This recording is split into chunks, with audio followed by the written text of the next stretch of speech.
Urban FM 104.5. Urban FM 104.5. Vous êtes sur les 104.5 Urban FM, la station urbaine, et vous écoutez le Da Fresh Morning, le réveil matinal, le pilote de la capitale, sur la radio, la pilote de la capitale. Merci à tous les auditeurs bien connectés qui prennent plaisir à partager ces moments de musique avec nous sur les 104.5. On est donc avec Jean-Paul. Jean-Paul est avec nous. Jean-Paul, bonjour. Bonjour, Da Fresh. C'est comment le matin avec le fil? Je te dis. Oh, Jean-Paul. Jean-Paul, il y a de la chaleur dans l'air.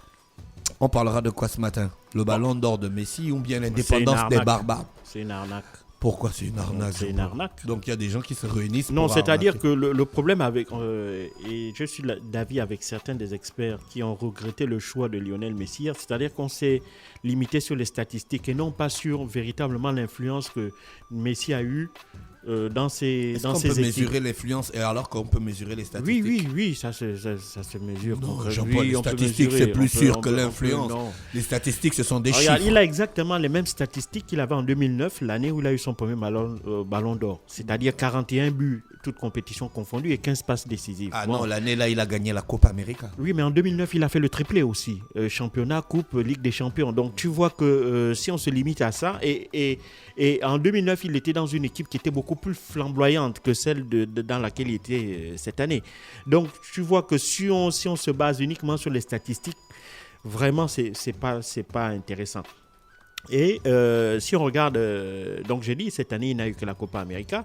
Et cette Copa América, quand on regarde bien, c'est vrai qu'il a été le capitaine de l'équipe, c'est vrai qu'il a été un des cadres vraiment importants de cette équipe, mais si tu veux, c'est pas lui qui a porté l'équipe. Faut pas le nier. Lewandowski, son influence dans le Bayern, son influence dans la sélection polonaise, même si cette sélection polonaise-là n'est pas allée très très loin au cours du dernier Euro, mais néanmoins, il est clair que cette année, c'était l'année Lewandowski. Si vous n'empilez pas les buts comme il a fait cette année, et vous n'avez pas le ballon d'or, je rappelle aux gens que quand Jean-Pierre Papin aussi avait eu son ballon d'or, c'est parce qu'il avait multiplié les prouesses en termes Mais de buts. Lewandowski n'a rien gagné. Non, il n'a rien gagné, mais néanmoins, en termes de statistiques, il est bien au-delà de ce que Messi a produit.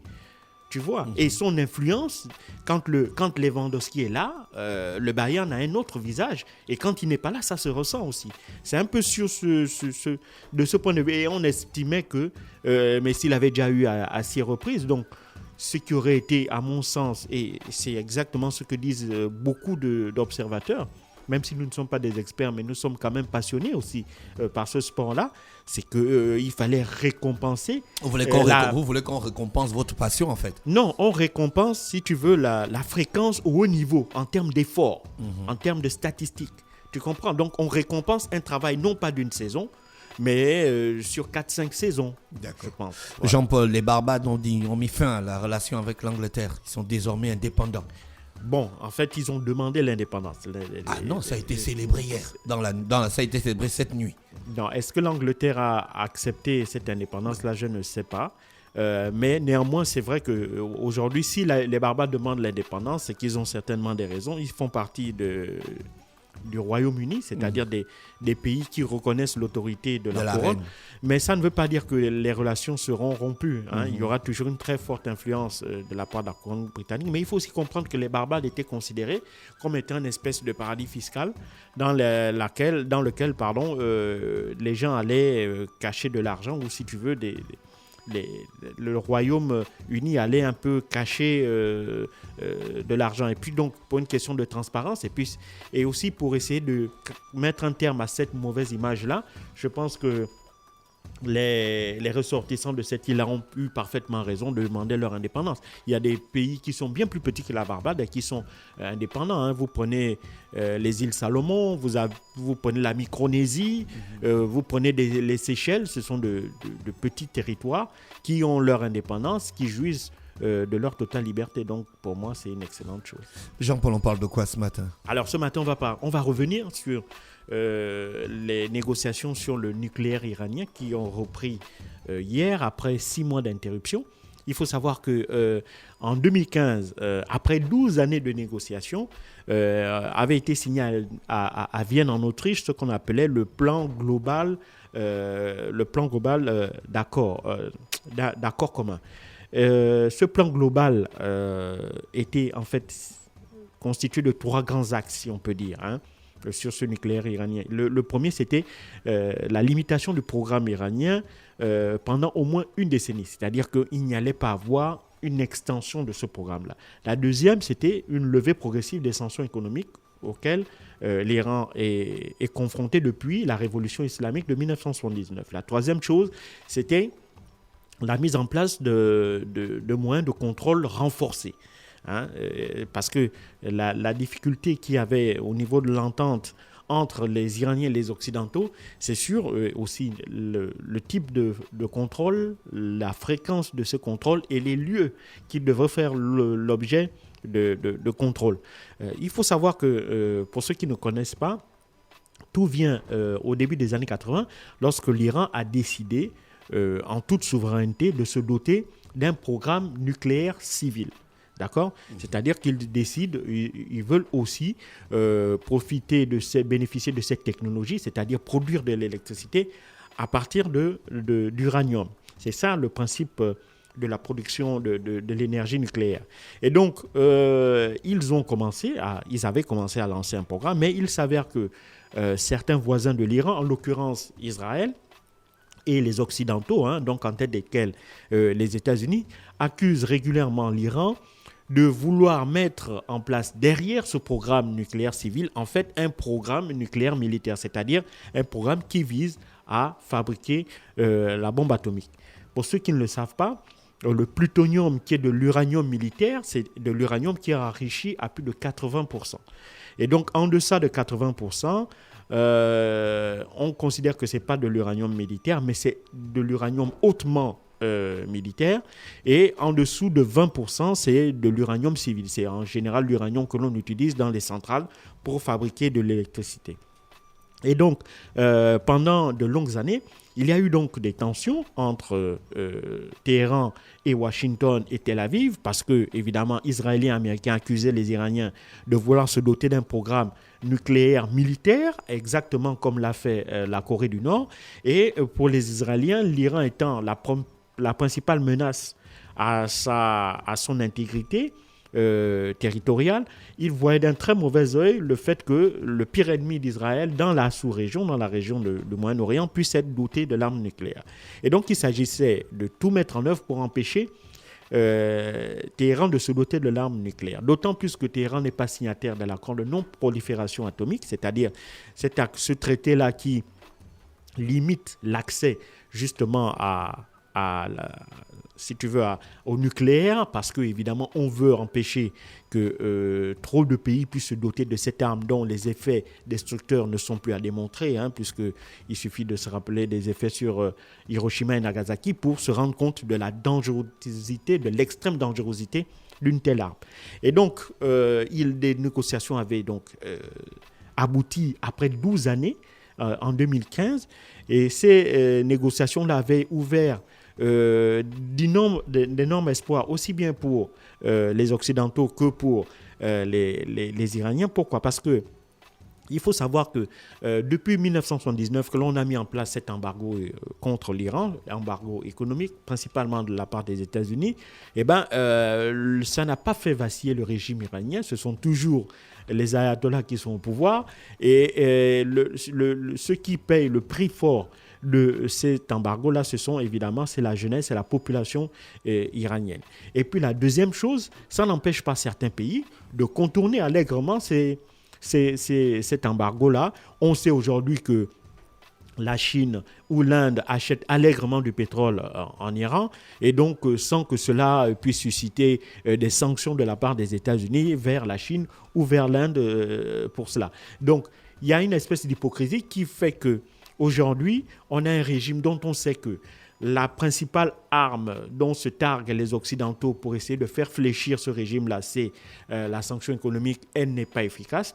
Et deuxièmement, on ne peut pas aussi empêcher un pays souverain d'utiliser les moyens technologiques qui existent pour son propre développement. Et c'est ce que l'Iran dit. L'Iran veut utiliser l'énergie nucléaire parce qu'elle a du mal à produire suffisamment d'électricité pour son développement économique. Et donc, pourquoi des pays comme la Chine, les États-Unis, la France, l'Angleterre ont des centrales nucléaires? Et donc, qu'est-ce qui pourrait faire que l'Iran n'en ait pas? Et donc, durant cet accord, on est parvenu au fait que l'Iran avait stoppé d'abord pendant un moment l'enrichissement de son uranium. Cet enrichissement a été fait par la Russie. C'est ce travail qu'on avait demandé à la Russie de faire.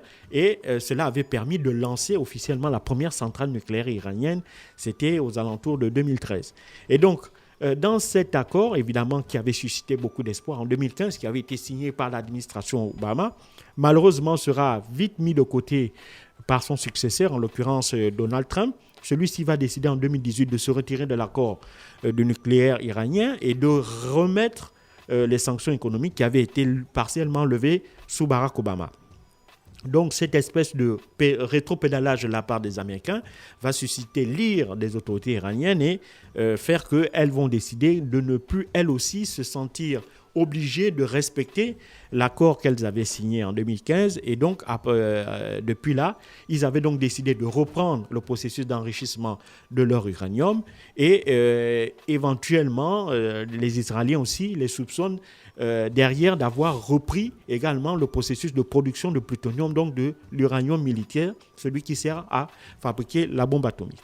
Et donc, on était dans cette espèce de statu quo, d'autant plus que l'élection de Ebrahim Raïssi, le président ultra-conservateur en juin dernier en Iran, avait mis un terme total parce que malgré le retrait des États-Unis de l'accord, il y avait quand même un dialogue qui était maintenu entre les Occidentaux, l'Union européenne et l'Iran sous l'égide de la Chine et de la Russie. Mais l'arrivée d'Ebrahim Raïssi à la tête de l'État iranien va couper court à ce dernier fil de communication qui existait entre occidentaux et iraniens, puisque celui-ci avait décidé en juin dernier de stopper tout pour parler avec les occidentaux. Donc on était arrivé à un blocage total. Et avec le risque de voir cette région-là embrasée, puisque Israël et les États-Unis n'ont jamais caché de menacer l'option militaire en préparant Israël surtout a dit qu'elle est prête à toutes les options, y compris l'option militaire, c'est-à-dire aller bombarder les installations iraniennes, les installations nucléaires iraniennes. On sait qu'une telle option serait extrêmement dangereuse avec des effets cataclysmiques dans toute la région parce qu'on sait que l'Iran est un acteur majeur de la région avec des alliés importants en Syrie et ailleurs. Et donc, l'objectif pour les Occidentaux, c'est de ne pas créer un deuxième front après tout ce qui s'est passé en Irak, voire une deuxième guerre en Iran avec des effets encore plus dévastateurs. C'est absolument l'option qu'il fallait éviter.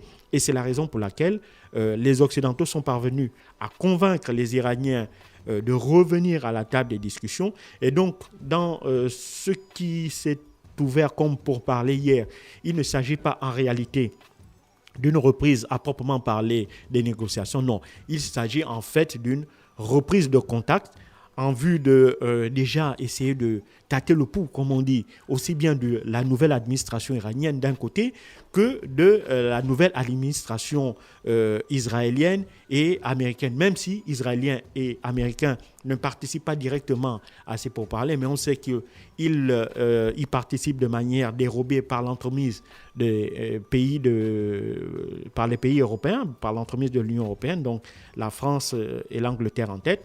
Mais évidemment, il s'agira là de voir quel est en réalité l'état d'esprit des Iraniens sur leur programme, sur la reprise des discussions. Et également, il s'agira de voir quelle est la position de l'administration Biden, parce qu'eux, ils veulent revenir également dans la table des discussions, mais en mettant en avant un certain nombre de préalables.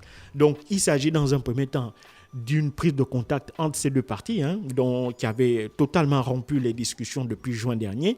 Et puis, il ne faut pas s'attendre à un changement spectaculaire. Tout au plus, il faut s'attendre à lire le dernier paragraphe de l'accord pour voir si cette bonne intention-là qui a permis le retour sur cette table de discussion entre ces différentes parties-là va permettre par la suite de nouer un véritable dialogue sur les enjeux qui concernent cette question du nucléaire iranien, c'est-à-dire d'une part, la possibilité de permettre à l'Iran de revenir dans l'accord en respectant évidemment les éléments de 2015, si encore cet accord de 2015-là est celui que l'on va garder, ou bien ils vont discuter sur l'accord, sur la mise en œuvre d'un nouvel accord. Ça aussi, c'est possible, parce qu'évidemment, étant donné tous les rebondissements que l'accord de 2015 a eu, il est peu probable aussi que l'on puisse dire de manière totalement juste que c'est cet accord-là qui pourrait encore continuer de perdurer, étant donné, comme je l'ai dit, les changements qu'il y a déjà eu à la tête des administrations, les différentes violations que cet accord-là a eu. Donc, ce qui semblerait, à mon avis, la chose la plus logique possible, ce serait d'abord de renouer le dialogue et puis peut-être annoncer la fin de l'accord de 2015 et immédiatement relancer des discussions pour un nouvel accord. Ça, c'est ce qui me semblerait plus juste et c'est ce qui, à mon sens, pourrait permettre d'espérer à éviter une désescalade vers une potentielle guerre dans cette région. Merci Jean-Paul qui revient sur l'actualité internationale ce matin sur les 104.5 Urban FM, la station urbaine dans le Da Fresh Morning. Urban FM 104.5.